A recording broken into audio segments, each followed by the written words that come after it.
সাথে কোন মিষ্টি নিচ্ছ?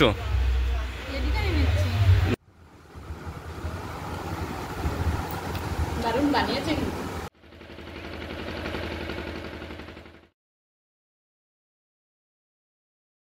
নমস্কার, আপনারা সকলে ভালো আছেন তো? সাথী বিপ্লব ব্লগের আরো একটা সম্পূর্ণ নতুন পর্বে ভারত তথা পৃথিবীর সর্বত্র ছড়িয়ে ছিটিয়ে থাকা সকল দর্শক বন্ধুকে জানাই অনেক অনেক স্বাগত। তো আবারও ফিরে এলাম নতুন ছন্দে নতুন গন্ধে। চলুন নতুন একটা ভিডিও, সেই সঙ্গে সঙ্গে একটু মন খারাপ আবার একটু আনন্দ, কারণ বাড়িতে বাবা মা একা থাকছে, আবার ওদিকে বাপের বাড়িও যাচ্ছি। তো সম্পূর্ণ পর্বটি দেখার জন্য অনুরোধ রইল, কোথাও স্কিপ না করে দেখতে থাকুন। আশা করব আপনাদের ভালো লাগবে। যারা প্রথমবারের জন্য দেখছেন চ্যানেলটি একটু সাবস্ক্রাইব করে দেবেন, লাইক কমেন্ট করে পাশে থাকবেন, শেয়ার করে নিজের বন্ধুদের মধ্যে ছড়িয়ে দিয়ে আমাদের বন্ধু হয়ে যাবেন। আমরা একটু ঘুরতে যাচ্ছি রে শুভম, কৌশিক, রিনা, তোরা একটু বড় আছিস, এসে ঠাকুরদা ঠাকুমার একটু খোঁজ নিস। হ্যাঁ, আর সব ভালো করে পড়াশোনা করবি, ঠাম্মা একা থাকবে, বেশি দুষ্টুমি করবি না, ঠিক আছে? চল, আর কেউ বেশি দুষ্টুমি করবি না শুভম। একটু বড় মতো আছে। আর কৌশিক কই? কৌশিক আচ্ছা, চলো টাটা।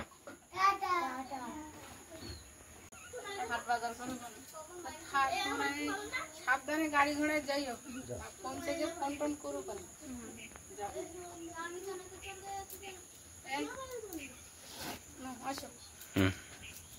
এই না আসলাম না বলিনি বল।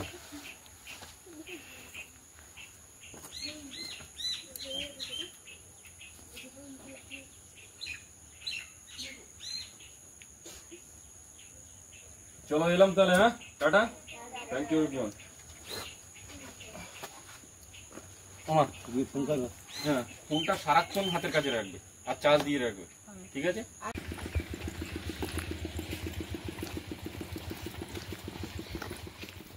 এ বাবা মা থাকলো দেখবে।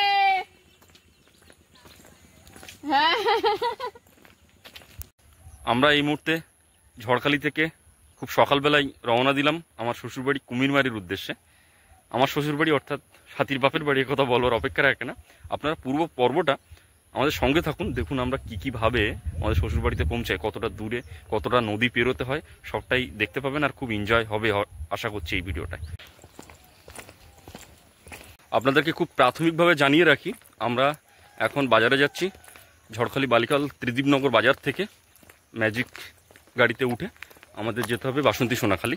সেখান থেকে গাড়ি পাল্টে আমাদেরকে গদখালি যেতে হবে। গদখালি থেকে খেয়া পেরিয়ে গোসবা হয়ে রাঙাবেলি গাড়িতে করে, ওখান থেকে আবার খেয়া পেরিয়ে ছোটো মোল্লাখালি আবার গাড়িতে যেতে হবে। সেখান থেকে আবার খেয়া পেরিয়ে আমার শ্বশুরবাড়ি, তারপর পায়ে হেঁটে, ঠিক আছে? তো এটা প্রাথমিকভাবে এই জন্য জানালাম, আমরা আর কিছুক্ষণের মধ্যে হয়তো হেভি নয়েজের মধ্যে ঢুকে যাব। সেখানে কোনো ক্ষেত্রে আমাদের মিউট করতে হতে পারে, কোনো ক্ষেত্রে আমাদের ভয়েস ওভার করতে হতে পারে, তো একটু অগ্রিম জানিয়ে দিলাম। বড় ভাইয়ের সঙ্গে বললাম আমরা ম্যাজিকে উঠেছি, 8:10 ছাড়বে বালিখাল বাজারে। ও ঠিক আছে, তাহলে রেখে দিলাম।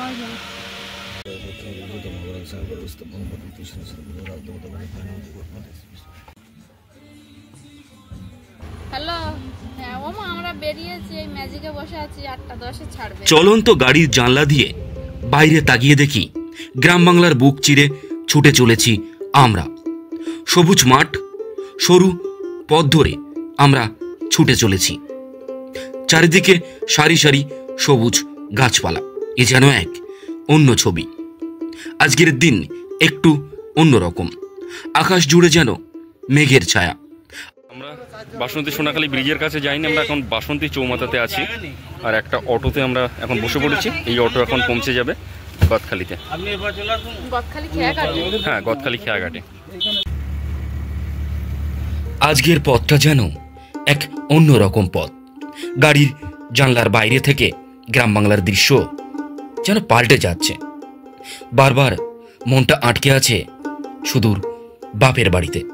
হ্যাঁ, আজ সাথী বাপের বাড়িতে যাচ্ছে, সেই চেনা উঠোন। আর এই সব কিছুর মাঝখানে আপনাদের আশীর্বাদ ধন্য বিপ্লব অবিচল থেকে ক্যামেরাবন্দি করবে সব সুখের মুহূর্ত। প্রিয় দর্শক বন্ধু, আপনারা এখন গদখালির পাড় থেকে নদীর সৌন্দর্য উপভোগ করছেন।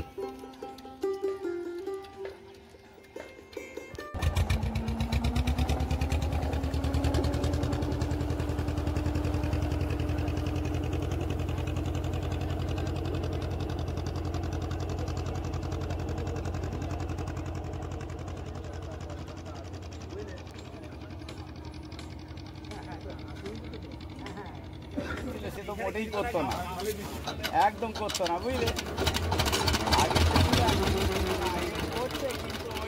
নদীমাতৃক গ্রাম বাংলার বুক জুড়ে বিস্তৃত সুন্দরবন, যেখানে নদী জঙ্গল একে অপরের পরিপূরক, যেখানে মানুষের জীবনের সঙ্গে নদীর ওঠানামা জড়িয়ে আছে আন্তরিকভাবে।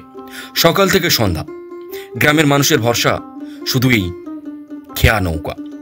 হাঁস, মুরগি, গরু, ছাগল, বাজারের ঝুড়ি সব কিছু নিয়ে তারা পারাপার হয়।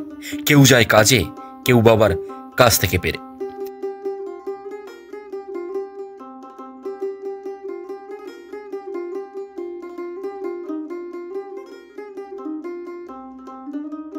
ঝড়, ঝঞ্ঝা, বৃষ্টি উপেক্ষা করে নদী পারাপার করতেই হবে, না হলে জীবন থেমে যাবে।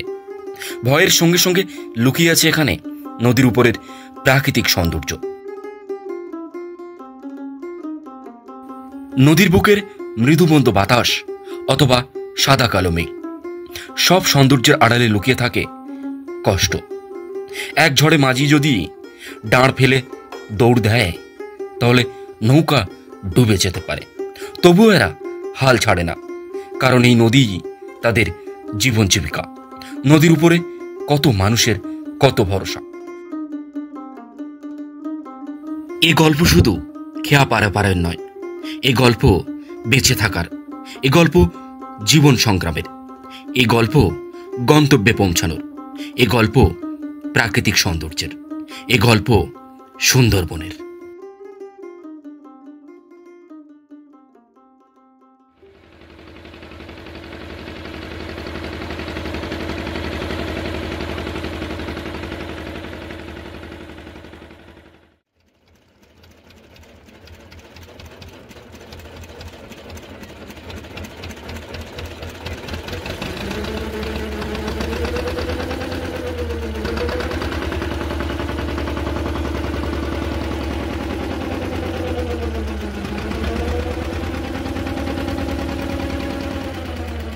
আর আমার কেমন ভুলো মন দেখুন, আপনাদের সঙ্গে গল্প করতে করতে খেয়া চড়ে চলে এলাম গদখালি থেকে গোসবার পারে।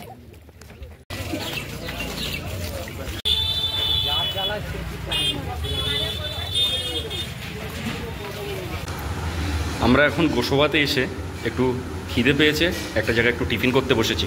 এখন মেন বিষয়টা হচ্ছে, মেন বাজার থেকে আমরা অনেকটা ভিতরে চলে এসেছি, যেখানে আমাদের গাড়ি স্ট্যান্ড আছে। আর এখান থেকে আবার বাজারের মধ্যে খাবারের দোকান খুঁজতে যাওয়াটা সম্ভব নয়, আবার সেখান থেকেও আবার এইখানে ফিরে আসা সম্ভব নয়। তো যে দোকানে বসেছি উনি এখন আমাদেরকে চাউমিন অফার করলেন। চাউমিন ছাড়া এই দোকানে এই মুহূর্তে কিছু পাওয়া যাবে না, তো আমাদের এখন সেটাই খেয়ে ক্ষুধা মেটাতে হবে। আর ব্রেকফাস্ট টাইম পেরিয়ে গেছে, কিন্তু লাঞ্চ টাইম আসেনি, তার মাঝামাঝি পর্যায়ে আমরা আছি। সুতরাং একটা ভারী টিফিন করা যেতেই পারে।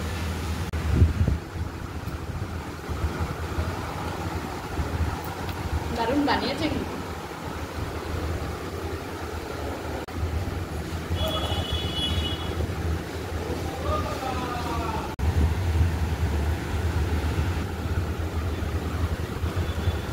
হয়ে গেছে, আবার বাইরে বেরিয়ে গাড়ি ধরবো, চলো।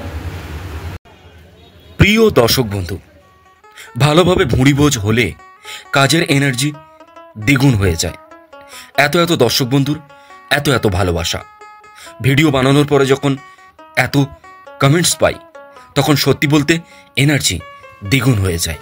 আপনাদের সকলের ভালোবাসায় দ্বিগুণ এনার্জি নিয়ে গোসবার বুকে দ্বিতীয়বার গাড়ি পরিবর্তন করলাম। সবুজের মাঝখান থেকে গ্রাম বাংলার বুক চিরে ছুটে চলেছে আমাদের হাওয়া গাড়ি। চারিদিকে শুধু প্রাকৃতিক সৌন্দর্য, ধানক্ষেত্র, শ্যামল রূপ, গাছের ফাঁক থেকে গলে আসা রৌদ্র। আমরা এই মুহূর্তে এসে পৌঁছলাম গোসবা থেকে, গাড়ি করে আবার গাড়ি পাল্টিয়ে আবার গাড়িতে করে রাঙাবেলিয়া উত্তরডাঙ্গা খেয়াঘাট। আর আমি একটু সামনের চিত্রটা দেখাতে চাই, দেখুন কিরকম লাগছে। এটা হচ্ছে তিন নদীর মুখ এক জায়গায়, ওটাই দেখাবো। আমরা যে পাড়টায় দাঁড়িয়েছি রাঙাবেলিয়া উত্তরডাঙ্গা, আর নদীর এ পাড়টায় হলো সাতজেলিয়া 2 নম্বর বাজার। আর এই দিকটা একটা নদী বেরিয়ে গেছে, আর এই দিকটা হলো ছোটো মোল্লাখালী হেঁতালবাড়ি। এখন থেকে হেঁতালবাড়ি পৌঁছানো পর্যন্ত যতগুলো ক্লিপিং তুলব, এই ক্লিপিংগুলো আমি আমার আরও ভাই বোনদেরকে ডেডিকেট করতে চাই এই ক্লিপিংগুলো। কারণ এই জায়গায় আমাদের ছেলেবেলার অনেক সুমধুর সময় কেটেছে। আর বিশেষত দুর্গাপুজোর সময় এই 3 নদীর মোহনায় যে দুর্গা ঠাকুরের বিসর্জন হতো এবং 3 পাড়ের লোক যেভাবে দাঁড়িয়ে যে আনন্দ, যে দৃশ্য, সেটা আমাদের খুব মনে রাখার মতো একটা দৃশ্য। এখন অবশ্য সেটা দেখা যায় না। আমরা অবশ্য হেঁতালবাড়ি গিয়ে ওখানেও কয়েকটা ক্লিপিং তুলে ধরবো সকল দর্শক বন্ধুদের সঙ্গে। আমার সকল ভাই বোনদেরকে এই ছোট্ট কয়েকটা ক্লিপিং আমি ডেডিকেট করছি। প্রিয় দর্শক বন্ধু, এই মুহূর্তে নদী মাতৃকার উপর থেকে একটি সুবিশাল ভ্যাসেল ভেসে যাচ্ছে। এটি সম্ভবত পণ্যবাহী ভ্যাসেল। এটা আকারে অনেক বড়, ক্যামেরায় যতটুকু ধরা পড়ছে দেখে হয়তো ছোট মনে হতে পারে, কিন্তু এটা যথেষ্ট বড়। আকাশে সুন্দর মেঘ জমেছে, সেই সঙ্গে আলো আঁধারি ওয়েদার, একটু গরম গরম ভাব আছে। নদীর তীরে যথেষ্ট হাওয়া বইছে, আর বৃষ্টি হওয়ার সম্ভাবনাও মাঝে মাঝে লক্ষ্য করা যাচ্ছে। এই মুহূর্তে নদীতে জোয়ার ঊর্ধ্বমুখী।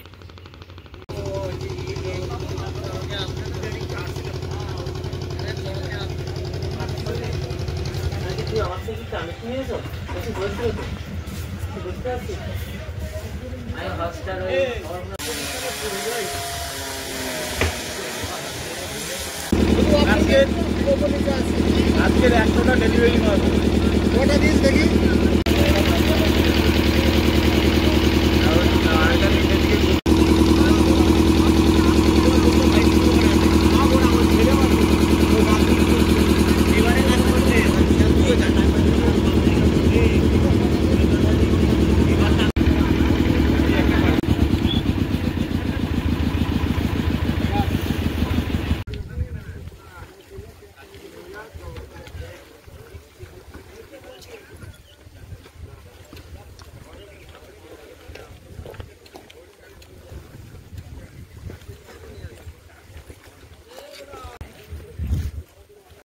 প্রিয় দর্শক বন্ধু, এই মুহূর্তে আমাদের সঙ্গে যাদের দেখা হলো ওপার থেকে, সেটা হলো আমার মামা এবং মামিমা।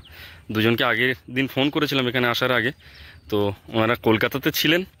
আর মামিমা একটু অসুস্থ থাকার কারণে আমরা এই মুহূর্তে যাবো না মামা তোমার ওখানে। তুমি এতবার না, তুমি না সে ঠিক আছে। এমনি আমরা মনস্থির যখন করেছিলাম যে তোমাদের ওখানে আর যাবো না, তো এখন আর তোমরাও সারাদিন পরিশ্রান্ত এতটা রাস্তা জার্নি করে এসছো, আমরা আর নতুন করে এখন যাচ্ছি না। তবে অন্য টাইমে আমরা আসবো। তুমি মন খারাপ একেবারে করো না, ঠিক আছে? তুমি হ্যাঁ, ফেরায় পথে আমি যাবো কোনে, শোনো ওরকম মন খারাপ করে না, ঠিক আছে?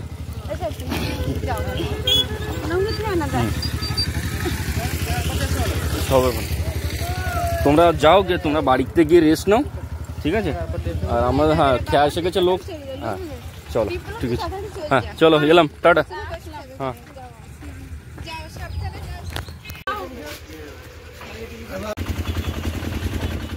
মেয়েদের বাপের বাড়ি এটা শুধু বাড়ি নয়, শৈশবের অমূল্য স্মৃতি ভাণ্ডার। এখানে সেই মাটির গন্ধ, যেখানে প্রথম হাসি কান্না মিলেমিশে আজও সেই স্মৃতিগুলো মনের ভিতরে দোলা দেয়।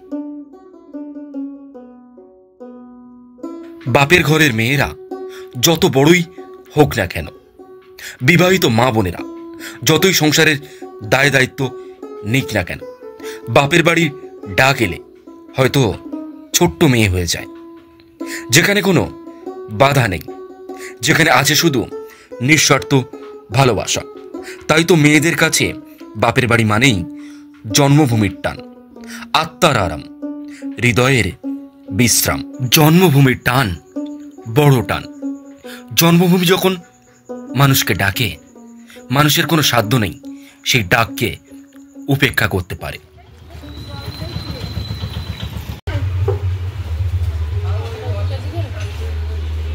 আমরা এই মুহূর্তে ছোটো মোল্লাখালী বাজারে দাঁড়িয়ে আছি, আর আমাদেরকে এখন মিষ্টি নিতে হবে।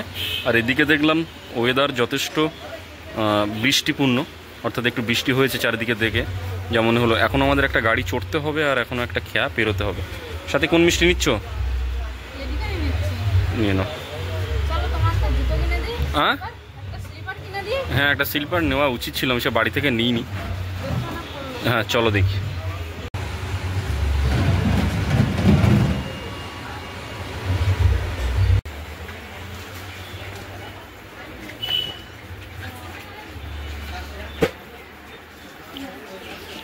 এইটা 6 মনে হয় হয়ে যাবে সাথে। এই পর্যন্ত ঠিক আছে। আর এই কোনটা পছন্দ আগে বলো। এইটা কিরকম দাম? ওটা পড়ে তোমার 350 টাকা। তো আমি এক জোড়া জুতো কিনলাম আর সাথী এক জোড়া, তাই তো? হ্যাঁ পছন্দ হয়েছে? আচ্ছা তুমি জুতো আমাকে কিনতে বলেছিলে না? আচ্ছা ঠিক আছে চলো। ছোটবেলা থেকে মিষ্টি নিয়েছি, বউদের একটা জুতো নিয়েছি, সেখানে গিয়ে আমার এক জোড়া পছন্দ হয়ে গেছে, আমি একটা জুতো নিয়েছি, নিয়ে এখন টোটোতে উঠে পড়েছি।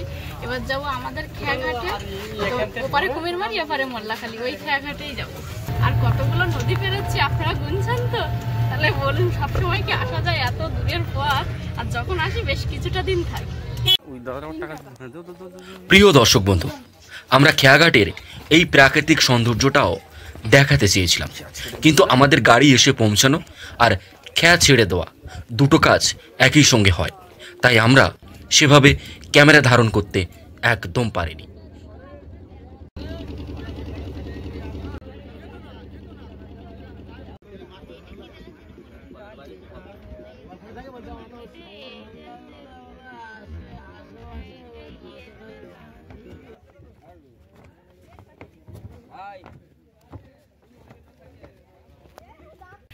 প্রিয় দর্শক বন্ধু, আমরা আপনাদেরকে আনন্দের সঙ্গে জানাচ্ছি যে আমরা এই মুহূর্তে কুমিরমারিতে পৌঁছে গেছি। আর আমাদের কোনো গাড়িতে নতুন করে চড়তে হবে না এই মুহূর্তে, আর আমাদের কোনো নদী পারাপার হতে হবে না এই মুহূর্তে। আর একবার সাথীর মুখের এক্সপ্রেশনটা দেখুন, ঘোরো একবার, দর্শক বন্ধুরা দেখবে তোমায় কেমন লাগছে বলো। ভালো লাগছে। আচ্ছা, এই নদী রাস্তা দিয়ে হেঁটে যেতে হবে। নদী রাস্তা দিয়ে হেঁটে যেতে হবে। এখানে একটা নৌকা ভগ্নপ্রায় অবস্থায় আছে, একটা লঞ্চ আর একটা নৌকার সারানোর কাজ চলছে।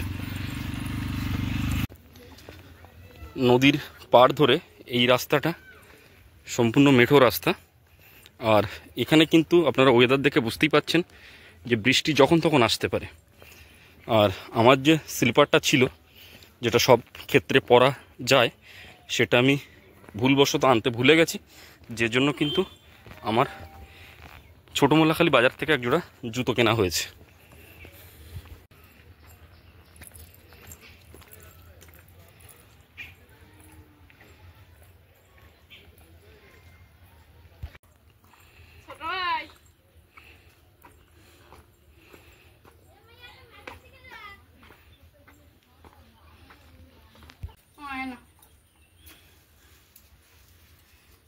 তোমার ব্যাগটা কই? এখানে আছে।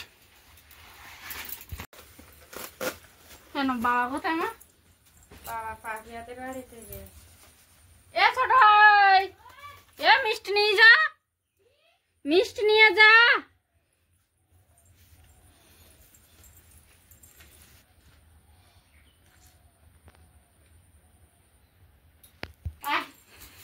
এই হচ্ছে ভাই, আর একজন আমার বোন আছে, ছোট বোন, ওকে একটু পরে দেখাবো। ও হচ্ছে বাড়ির সবার ছোট। যাই হোক, বাবা গেছে এখন ঠাকুর বাড়ি, আর কাকিমাও বাড়ি নেই। ওই ঘরে কাকা দেখলাম একা ভাত খাচ্ছে, ছোট ভাইও ভাত খাচ্ছে, আর ছোট বোন যে সে ঘুমাচ্ছে। এই সবে পৌঁছে গেছি, আর সেই ওই পারে উল্টো উত্তর ভাগে যে খেয়াটা দেয়, ওইখানটায় দেখি সেই মামাদের সঙ্গে দেখা হয়েছে, মা মামি ফিরছে। হ্যাঁ, এইখানটাও দেখছি বৃষ্টি, পথে অতটা বৃষ্টি ছিল না।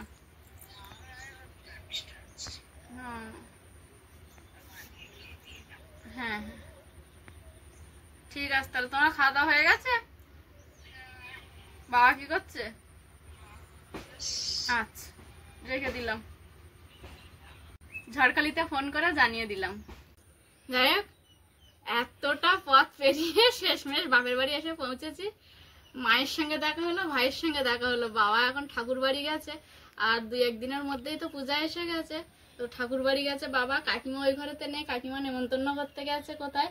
কাকা আর ছোট ভাই ভাত খাচ্ছে, আর এই যে এবাড়ির হচ্ছে সব থেকে ছোট মেয়ে, ঘুমিয়েছিল আমার বোন। তো আপাতত পর্বটি এখানেই শেষ করছি। এতক্ষণ ধৈর্য ধরে দেখার জন্য অসংখ্য অসংখ্য ধন্যবাদ। দেখা হচ্ছে আগামী পর্বে। ততক্ষণের জন্য আপনারা ভালো থাকবেন, সুস্থ থাকবেন, নিজেদের সকলের প্রতি খেয়াল রাখবেন। আর সকল বয়োজ্যেষ্ঠদেরকে জানাই প্রণাম এবং সমবয়সীদেরকে জানাই ভালোবাসা, ছোটদেরকে জানাই স্নেহ ও আদর। আর সবশেষে আমি যেটা বলে থাকি, সাথী বিপ্লব ব্লগের সঙ্গে সদা সর্বদা জুড়ে থাকবেন। নমস্কার।